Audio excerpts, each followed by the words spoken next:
किसान भाइयों, आज हम बात करेंगे गेहूं के बीज से कैसे पता करें कि इस बीज में करनाल बंट रोग आ सकता है, यानी कि इस बीज में ही करनाल बंट रोग की समस्या है। अगर आप ऐसे बीज की बिजाई करते हैं तो आगे चलकर जब गेहूं में बालियां लगने लगती हैं तो ऐसे में करनाल बंट रोग आपको में मिलता है। तो इसलिए किसान भाइयों, बिजाई से पहले ही आप बीज से ही पता कर सकते हैं कि इस वैरायटी में करनाल बंट रोग आ सकता है या फिर नहीं। तो सबसे पहले जान लेते हैं करनाल बंट रोग की बीज में ही पहचान कैसे करें, और उसके बाद करनाल बंट रोग के कारण फसल में होने वाले नुकसान के बारे में बात करेंगे। तो किसान भाइयों, जैसे ही आप मार्केट से बीज खरीदते हैं और बीज में आपको इस प्रकार के काले बीज दिखाई देते हैं, तो ऐसे में आप समझ लेना कि इस गेहूं में करनाल बंट की समस्या है। ये देखिए, इस बीज में काफ़ी बीज हमारे काले दिखाई दे रहे हैं।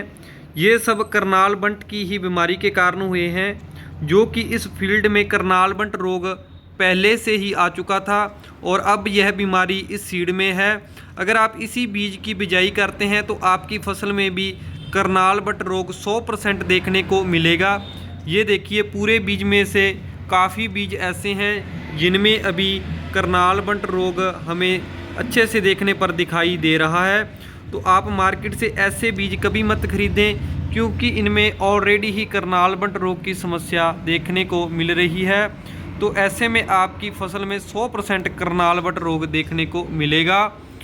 तो इस प्रकार आप बीज को अच्छे से देखकर ही पहचान कर सकते हैं कि इस बीज में करनाल बंट रोग है या फिर नहीं। अगर आपके द्वारा इस प्रकार खरीदे गए गेहूं के बीज में कुछ बीज काले दिखाई दे रहे हैं तो आप ऐसे बीज की बिजाई मत करें। तो अब हम जान लेते हैं करनाल बंट रोग से होने वाले नुकसान के बारे में, फसल में क्या क्या नुकसान देखने को मिलते हैं। तो किसान भाइयों, गेहूं की फसल में करनाल बंट रोग आने से बालियों में मौजूद दाने काले पड़ने लगते हैं और नष्ट होने लगते हैं, जिससे कि उत्पादन कम हो जाता है और अक्सर उत्पादन 50% तक कम देखने को मिलता है।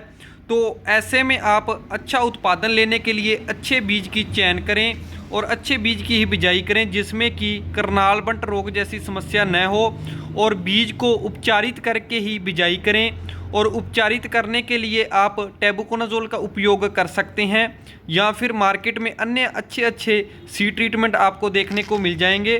तो ऐसी कंडीशन में आप हमेशा बिजाई से पहले बीज को उपचारित करके ही बिजाई करें, ताकि आपको ऐसे रोगों से होने वाले नुकसान से बचाव हो सके। तो इस प्रकार आप करनाल बंट की पहचान बीज खरीदते वक्त अवश्य करें।